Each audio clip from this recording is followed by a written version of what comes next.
नमस्कार, आप देख रहे हैं न्यूज प्लस 21। मैं हूं आपके साथ ललिता चक्रधारी। हमारे देश में आमतौर पर नाइट क्लबों में हिंदी, पंजाबी या फिर अंग्रेजी गाने बजते हैं जिस पर लोग डांस करते नजर आते हैं।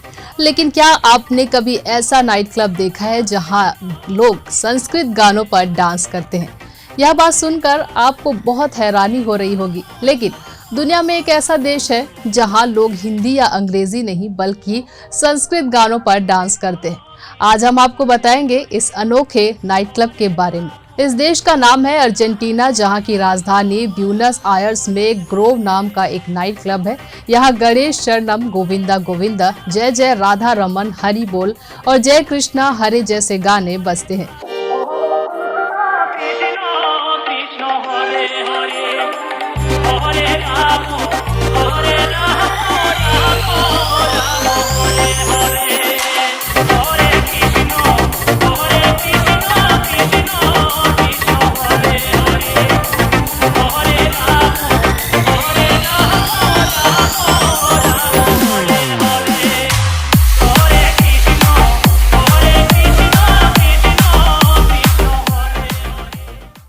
अर्जेंटीना में स्थित यह नाइट क्लब कई तरह से अनोखा है। आपको जानकर हैरानी होगी कि ब्यूनस आयर्स का यह नाइट क्लब कोई छोटा मोटा नाइट क्लब नहीं है, बल्कि यहाँ एक साथ करीब 800 लोग गानों पर डांस करते दिखाई देते हैं। दरअसल एक भारतीय राजनयिक विश्वनाथन साल 2012 में अर्जेंटीना गए थे और उन्होंने ही अपने अनुभव साझा किया।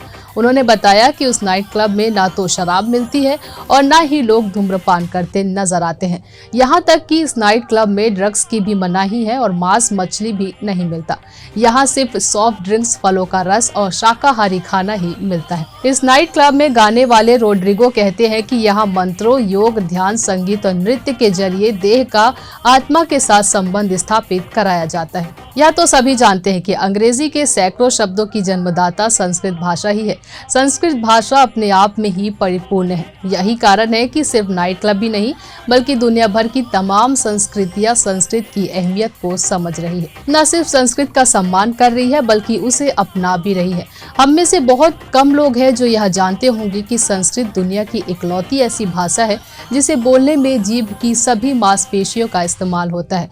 अमेरिकन हिंदू विश्वविद्यालय के मुताबिक संस्कृत में बात करने वाला मनुष्य रक्तचाप, मधुमेह, कोलेस्ट्रॉल आदि रोगों से बेहतर तरीके से निपट सकता है।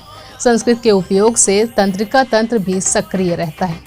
यह स्पीच थेरेपी से लेकर स्मरण शक्ति बढ़ाने में भी मददगार होती है।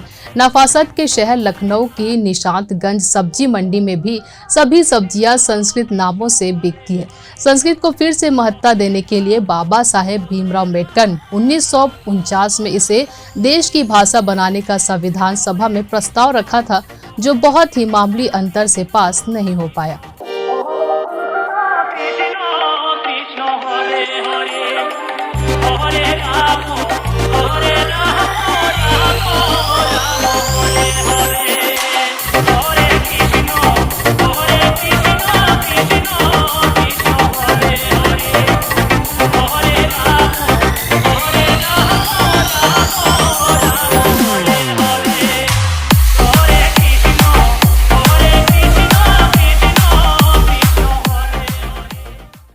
तो कैसी लगी आपको ये जानकारी? है ना मजेदार? अगर अच्छी लगी हो तो फटाफट से हमारे चैनल को लाइक और सब्सक्राइब कर ले और इसी तरह के रोचक जानकारी से लगातार अपडेट रहने के लिए देखते रहिए न्यूज प्लस 21, आपके हक की बात।